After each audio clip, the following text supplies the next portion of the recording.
할렐루야. 날씨가 매우 춥죠. 우리 추위를 뚫고서 이렇게 주의 전에 나왔는데 우리 교회가 개척할 당시가 바로 이런 추위였던 것 같아요. 참 어려웠던 시절 다시 한번 하나님께서 우리에게 기억나게 하시고 또 이 시간 우리에게 은혜를 주실 줄 믿습니다. 그래서 오늘 저는 이 본문의 말씀을 통해서 개척의 영성이라는 제목으로 함께 말씀을 나누고자 합니다. 개척의 영성, 이것은 우리가 한 번 가져야 될 것이 아니라 우리의 신앙생활이 끝나는 날까지 우리가 함께 해야 할 것이다 하는 것을 말씀드리고 싶습니다. 보네포 목사님이 나를 따르라 하는 그 책에서 보면은 값싼 은혜와 값비싼 은혜에 대해서 말씀하고 있습니다. 저는 이 개척의 영성이라고 하는 이 말씀을 준비하면서 제 마음 가운데서는 이 보네포 목사님의 나를 따르라 하는 그 책에 나와 있는 값싼 은혜와 값비싼 은혜에 대한 그 말씀이 떠올랐습니다. 보네포 목사님은 이렇게 얘기합니다. 값싼 은혜란 참회 없는 사죄요, 교회의 칠이 없는 세례요, 죄의 고백이 없는 성만찬이요, 개인적인 참회가 없는 사죄라고 말합니다. 값싼 은혜란 뒤따름이 없는 은혜요, 십자가가 없는 은혜요, 인간이 되시고 살아계신 예수 그리스도가 없는 은혜라고 말합니다. 오늘 우리가 살아가면서 신앙생활 하다 보니까 어느덧 우리에게는 죄가 없는, 고백이 없는 성만찬을 하고 있는지, 우리가 참회가 없는 회개는 하고 있는지, 우리가 값싼 은혜를 바라고는 있지 않는가, 그런 생각을 해보게 됩니다. 은혜가 값이 비싼 까닭은 주님이 인간의 생명을 대가를 치르셨기 때문에, 생명으로 대가를 치르셨기 때문에, 인간에게 생명을 선사하기 때문입니다. 은혜가 값비싼 까닭은 죄를 책망할 땐 책망하지만 그러나 죄인을 의롭다고 인정했기 때문입니다. 은혜가 값비싼 까닭은 무엇보다도 은혜가 하나님에게 값비싼 것이기 때문이요, 은혜를 위해서 하나님이 아들의 생명을 대가로 치르셨기 때문이라 하는 것입니다. 하나님에게 값비싼 것이 우리에게는 값이 비쌀 수밖에 없습니다. 생명은 어떤 것도 대신할 수가 없습니다. 그것을 주신 은혜가 있는 것입니다. 또한 이 값비싼 은혜란 하나님이 인간이 되셨다는 것입니다. 이 땅에 예범교회 26년 표가 개척교회의 마음으로라 하는 것입니다. 우리가 머리로서만 그것을 외우는 것이 아니라 마음이 다 같이 이 개척교회의 마음을 갖는다면 어떨까 하는 생각을 하게 가운데 이 보네포 목사님의 나를 따르라 하는 그 말씀을 다시 한번 생각하게 됐습니다. 저는 이 개척의 영성이라는 것은 다른 것이 아니라 값싼 은혜가 아닌 값비싼 은혜를 우리가 누리면서 살아가는 것이, 아니 그것을 붙잡고 살아가는 것이 개척의 영성이라고 믿습니다. 그래서 오늘 본문의 말씀에는요, 고린도 교회를 개척했던 한 가정이 나오게 됩니다. 바울은 그를 이 고린도 교회 마지막 편지에서 소개를 하고 있습니다. 고대 그리스 남부에 이 마게도니아 남단에 아가야라고 하는 지방이 있습니다. 이 아가야의 지방의 수도가 어디냐? 고린도라고 하는 지역입니다. 그래서 고린도에 세워진 교회를 우리는 고린도 교회라고 하는데, 바울이 2차 전도 여행 때 이곳에 교회를 세웠습니다. 그리고 아가야의 스데바나라는 사람이 그 집이 고린도 교회 섬기는 일에 충성을 다했어요. 그래서 자기 집을 집회 장소로 제공하고 병든 자와 가난한 자들을 구제하고 또 예루살렘에서 어려울 때 헌금을 지원하고, 유일하게 바울이 선교 여행을 할 때 그 선교 헌금을 지원한 유일한 사람이기도 하다는 것입니다. 그는 고린도전서 1장 16절에 의하면 아가야에서 바울에게 세례를 받은 첫 열매였으면서 세례를 받은 후 변함없이 교회를 위해서 충성했던 인물로 소개하고 있습니다. 그리고 오늘 고린도 교회에 보낸 첫 편지 마지막 부분에 스데바나를 언급하고 있는 것이죠. 그런데 스데바나에 대해서 문안을 전하면서 바울은 참 이 고린도 교회가 말도 많고 탈도 많은 그런 교회였어요. 그런데 그 교회에 개척을 할 때에 이 스데바나가 과연 어떠한 영성을 갖고 이 고린도 교회 개척에 이 바울과 함께 했는가 하는 것을 오늘 마지막 고린도전서 16장에 단 3절이지만 바로 이 스데바나의 영성을 언급하고 있다 하는 것입니다. 과연 이 스데바나라고 하는 사람은 어떤 마음을 갖고 어떤 생각을 갖고 어떤 영성을 갖고 바울과 함께 탈도 많고 말도 많은 죄악의 도시인 이 고린도의 교회를 세웠을까 하는 것입니다. 오늘 본문에 보면요, 첫째는요, 바울은 스데바나는 성도를 섬기기로 작정했다는 말을 하게 됩니다. 오늘 고린도전서 16장 15절의 말씀입니다. 시작. 형제들아, 스데바나의 집은 곧 아가의 첫 열매요 또 성도 섬기기로 작정한 줄을 너희가 아는지라 내가 너희를 권하노니. 아멘. 여기 분명히 말씀하기를 첫 열매요 또 성도를 섬기기로 작정한 줄을 너희가 알았다, 이렇게 말하고 있습니다. 좀 더 쉽게 우리말 성경어를 보면은 이렇게 되어 있습니다. 고린도전서 16장 15절 우리말 성경어를 한번 보겠습니다. 시작. 형제들이여, 내가 여러분에게 권면합니다.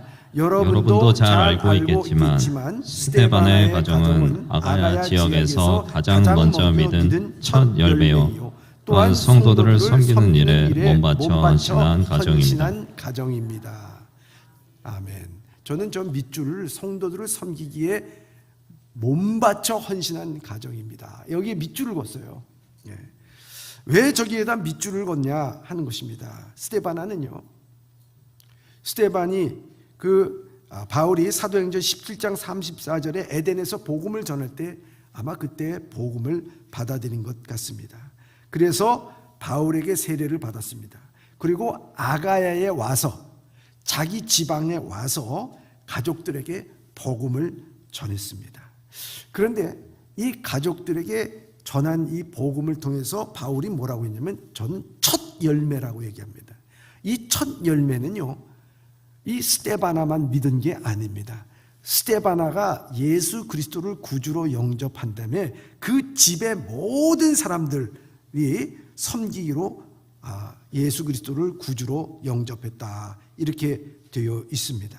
여기 집이라는 것은 오이키안이라고 하는 말인데요, 자기의 자녀들과 아내들만 포함되는 것이 아니라 자기 집에 있는 모든 사람들, 거기에 하인들, 모든 사람들까지 다 포함해서 예수 그리스도를 구주로 영접하여 예수님을 믿게 됐다 하는 그 내용을 말씀하고 있습니다. 근데 여러분 생각해 보시기 바랍니다. 어떤 집안이 위로부터 아래까지, 자녀부터 위에는 부모님까지, 할아버지 할머니까지 모두가 다 어느 날 우리가 다 예수 그리스도를 믿자, 그리고 이 복음을 받아들였을 때는요, 그 가정의 가치가 변하는 거예요. 삶의 방향이 바뀌는 거예요. 삶의 목적이 바뀌는 거예요. 그렇지 않겠습니까? 예전에는 우리가 잘 살아보자, 몇 평에 어떻게 해서 우리가 무엇을 가꾸고 어떻게 이 재산을 불려보자 하는 생각을 갖고 있을지는 모르지만은, 그러나 그들에게 있어서는 이 가치관이 바뀌었어요. 그 가치관이 뭔가 오늘 본문의 말씀에 나와 있는데 너무 기가 막힌 가치관으로서, 그 삶의 목적으로서 바뀐 것입니다. 그 목적이 무엇인가? 여기 15절에 나와 있듯이 첫 열매요 또 성도를 섬기기로 어떻게 했다고요? 작정했다는 거예요. 이 스데바나만 그렇게 한 것이 아니라 온 집안이 복음을 받아들이고 그 집안 전체가 성도를 섬기기를 어떻게 했다? 작정했다는 거예요. 작정했다는 거예요. 여러분, 이걸 우리가 알아야 된다는 것입니다. 여러분, 섬김, 그것은 헌신하는 모습입니다. 성경에서 작정하고 하는 일은요, 하나님께서 축복을 해주십니다. 다니엘, 노예로서 끌려가고 패잔된 나라, 망한 나라에 그 노예로서 끌려갔지만 왕의 산의 진미를 통해서 자기 몸을 더럽히지 않겠다고 작정을 했어요. 그러고 나서 그는 왕의 산의 진미를 먹지 않았습니다. 그러나 시간이 지나면서 어떻게 됐습니까?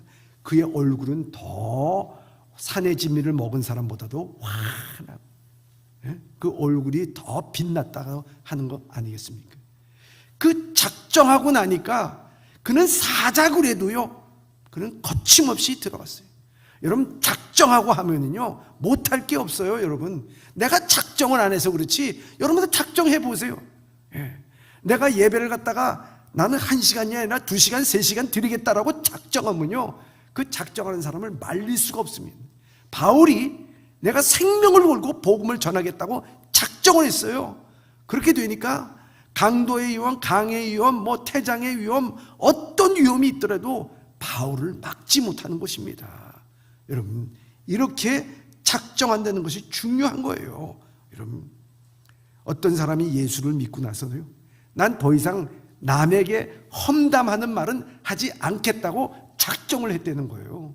여러분, 작정을 하고 난 다음에 보니까 변화가 일어났는데 주변이 변화가 일어나더라는 거예요. 주변이 예전에는 뭐 험담하는 사람, 뒷담화하는 사람들이 주변에 와서 속 시끄럽게 많이 했는데 안 하기로 딱 작정하고 나니까 주변의 사람들이 바뀌더라는 거예요. 서로 찬양하고 기뻐하고 간증하는 사람으로 바뀌더라는 거예요. 아, 내가 왜 저 사람이 바뀌지 않았나 생각했더니만 내가 작정하지 않아서 바뀌지 않았구나, 그거를 깨달았다는 것입니다. 여러분, 주의를 온전히 주님 앞에 바치기라고 작정해 보십시오. 여러분, 예배를 드리는 순간부터 여러분들은 은혜를 받습니다. 핸드폰 안 봅니다. 밑을 안 봐요. 주워보지 않습니다. 하나님의 말씀에 초점 맞춰서 모든 일을 하게 됩니다. 여러분, 섬김이란 말이요, 영어로 서비스예요. 예배라는 의미도 있지만 정말 하나님을 바르게 믿고 예배하는 사람, 하나님께 서비스하는 사람은 당연히 그 섬김, 그 서비스로 성도들을 또 다른 사람들을 섬기기로 작정한 것이라 하는 것입니다. 여러분, 작정했다는 거예요. 억지로 하겠습니까? 강요해서 하겠습니까? 등 떠밀어서 하겠습니까? 아니잖아요.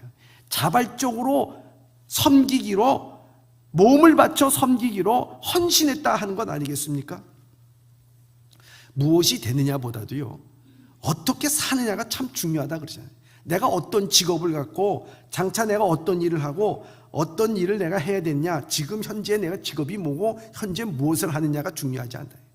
어떻게 사느냐, 어떤 사람이 되느냐, 어떻게 섬기느냐, 어떻게 믿음의 삶이 되느냐 하는 것입니다. 의사가 되더라도요, 내가 어떻게 이 의사로서 의사되지 못한 사람들을 섬기고 나갈 것인가. 권력자다 그러면 이 권력자가 자기의 권력을 붙잡고 어떻게 하면 이 권력이 없는 사람들을 더 섬기고 나갈 것인가 하는 것이 바로 어떻게 사는 것이고, 그것이 섬김이고 그것이 작정된 삶이라고 하는 것을 우리에게 말씀하고 있습니다. 스데바나뿐만 아니라 가정 모두가 섬김의 도를 실천하기로 작정한 것입니다. 영적 사역의 우선순위를 둔 것입니다. 예수를 믿지 않는 자들이 예수를 믿게 하는 일, 병든 자들을, 가난한 자들을 돕는 일, 자기 집을 집회 장소로 내놓는 일, 예루살렘 성도들이 흉년이 들었을 때 그들을 연보하고 바울이 가서 전도할 때 그를 돕는 모든 일, 이 모든 일 억지로 하는 것이 아닙니다. 또한 교회 안에서만 하는 것이 아니었습니다. 그는 길거리에 가든지 그가 살아가는 세상 속에서도 그는 섬기는 일을 하기로 작정을 했다고 하는 것입니다. 주님은 이 땅에 오시기를 무엇으로 오셨습니까? 섬기기 위해서 오셨다고 분명하게 말씀하고 있습니다. 그렇기 때문에 예수님께서는 그 작정하고 오셨기 때문에 십자가가 두렵지 않았습니다. 유다가 배반을 한 것에 대해서 마음이 원통하지 않았습니다. 베드로가 그를 배반하는 것에 대해서 마음이 아파하지 않았습니다. 왜요? 나는 작정했기 때문에 어떤 시련, 어떤 역경, 어떤 유혹이 온다 하더라도 그것은 개의치 않았다 하는 것을 말씀하고 있는 것입니다. 예수를 바로 믿으면 우리가 작정하고 섬기게 되어 있습니다. 왜냐하면 예수님은 섬김으로 오셨기 때문이라 하는 것입니다. 그분하고 친숙하게 되면 자연히 그를 닮게 됩니다. 그래서 이런 사람들과 함께 수고하고 함께 일하는 사람은요, 복을 받을 수밖에 없습니다. 이런 섬기기로 작정한 사람들은 자연히 따르게 됩니다. 복종하게 됩니다. 함께 하고자 합니다. 개척의 영성은 이와 같이 시작부터 내가 아예 작정하고 시작하는 것입니다. 어쩌다가 내가 일을 맡았네, 어쩌다가 내가 이 일을 하게 됐네, 어쩌다 사장 됐네, 이게 아닙니다. 아예 첫 번부터 발 벗고서 나는 섬기기로 작정했습니다 하는 것이 이게 개척의 영성이라는 것입니다. 여러분, 버나드 쇼라고 하는 그 영국의 유명한 그 문학가가 있습니다. 그 묘비명에 뭐라고 써 있냐면 우물쭈물하다가 내가 이렇게 될 줄 알았다. 이게 그 사람 묘비명이에요. 우리 인생 그렇잖아요. 작정하지를 못해 그냥 우물쭈물 인생 어떻게 살 것인가, 좀 더 나은 것이 뭔가 두리번 거리다가 우리 인생 낭비하게 된다는 것이죠. 결국 죽음이 우리 앞에 온다는 것이죠. 개척의 영성이라고 하는 것 다른 거 아닙니다. 우리가 우물쭈물할 시간이 없습니다. 작정하고 믿음으로 덤비면요, 세상도 물러갑니다. 작정하고 세상 가운데서 우리가 믿음 생활하면은요, 염려와 걱정 다 사라집니다. 개척의 영성이라고 하는 것은 작정하는 것입니다. 섬기기로 작정하는 것입니다. 사랑하는 예범의 성도 여러분, 작정하고 신앙생활로 하나님의 은혜를 누릴 수 있기를 주님의 이름으로 축원합니다. 두 번째는요, 스데바나를 통하여 그들이 너에게 부족을 채웠음이라 말씀하고 있습니다. 오늘 17절의 말씀입니다. 시작. 내가 스데바나와 부드나도와 아가이고가 온 것을 기뻐하노니 그들이 너희의 부족한 것을 채웠음이라. 아멘. 여러분, 스데바나와 부드나도와 아가이고가 온 것이 바울이 기뻤다 그랬어요. 아우, 저 사람 보니까 참 기뻤어요.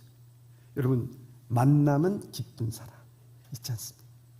지금 옆에 있는 사람 만남은 기쁜 사람입니까? 아멘.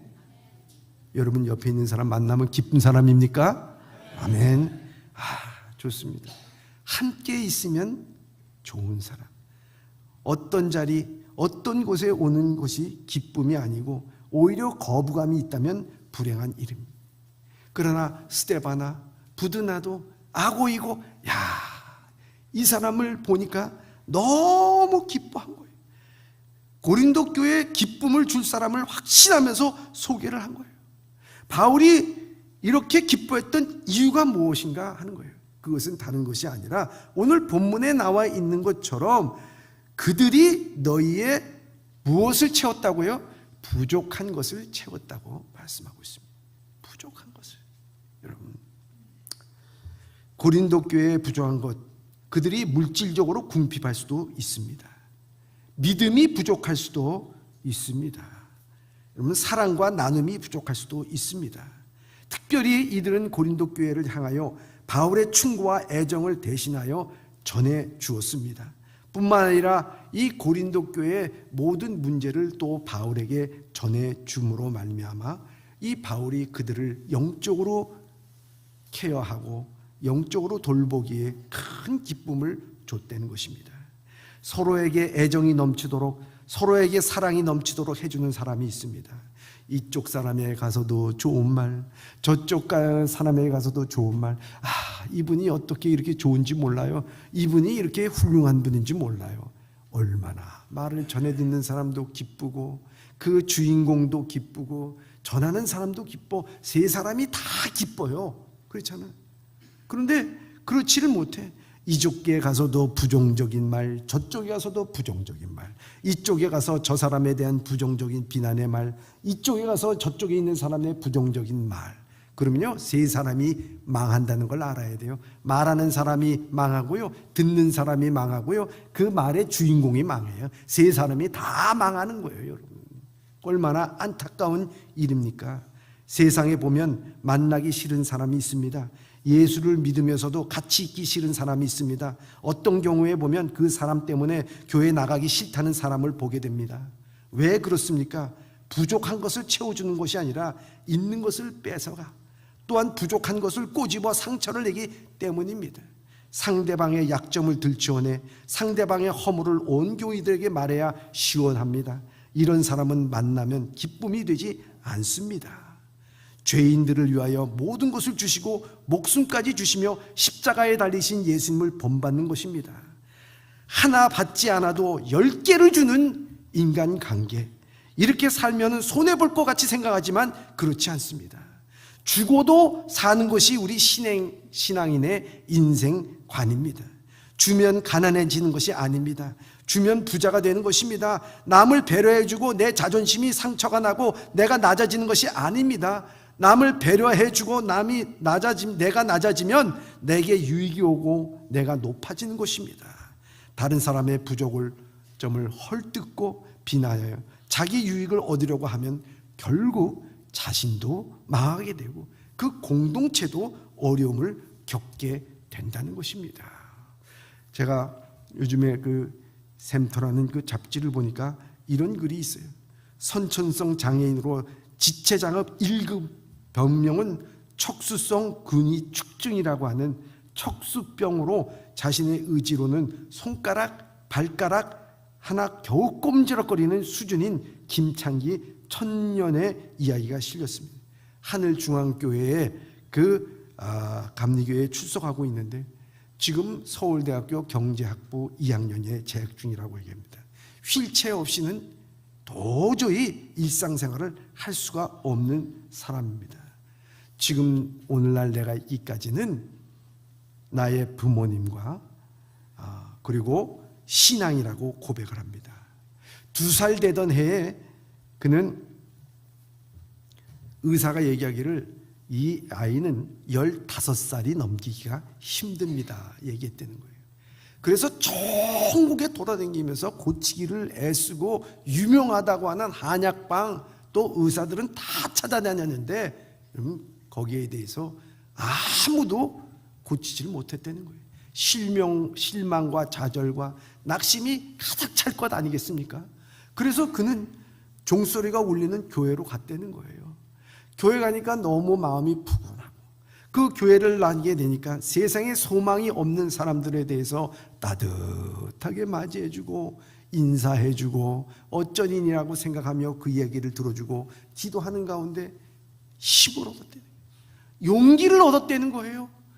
그래서 그때부터 예수 그리스도를 구주로 영접하면서 하나님 아버지, 나는 이 세상의 저주라고 생각했는데 나는 이 세상에 부모의 시간, 부모의 노력, 부모의 모든 것을 다 빼앗아가는 존재라고 알았는데 하나님 이렇게 저에게 하나님의 믿음을 허락해 주신 거 감사합니다 하면서 기도하면서 나도 남에게 줄 수 있는 게 뭔지를 생각했다는 거예요. 내가 잘할 수 있는 게 뭘까 생각하는데 머릿속에 내가 가장 잘할 수 있는 것을 생각할 때, 그것을 할 때 내가 너에게 그것을 주리라 하는 주의 음성이 들렸다는 거예요. 생각해 보니까 자기가 노동도 할 수 없어, 뭐도 할 수 없어, 오직 머리로만 할 수 있는 것이 뭘까? 공부밖에 없더라는 거예요. 그래서 열심히 공부했어. 그야말로 이 목숨을 걸고 공부를 했어. 작정을 하고 공부를 했어요. 섬기기를 위해서 공부를 했어요.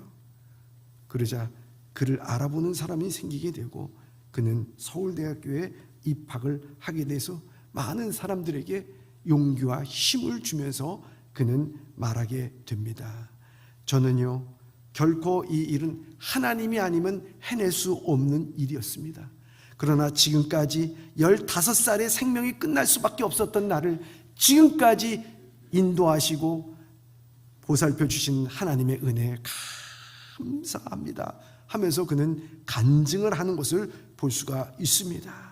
물질을 빼앗아가는 존재가 아니라 그들에게 용기와 축복을 주는 인생, 저주받은 인생이 아니라 누구에겐가 하나님의 복음을 전하는 인생, 얼마나 좋은 인생으로 바뀌었는가 하는 것입니다. 여러분, 개척의 영성이라고 하는 것은요, 서로 기뻐하고 채워주는 곳입니다. 그죠? 와서 내가 무엇을 얻을까, 내가 무엇을 가질까, 무엇을 꼽을까, 무엇을 헛집을 낼까, 이게 아니라요. 개척을 할 때는 야, 내가 이거를 채워야 되겠다, 부족한 것을 채워야 되겠다. 이 스데바나와 부드나도와 아가이오는 이 고린도 교회 개척을 하면서 한 게 뭐겠습니까? 채워주는 사람이었대요. 채워주는 사람. 그것이 개척의 영성이에요. 우리 모두가 다 부족해요.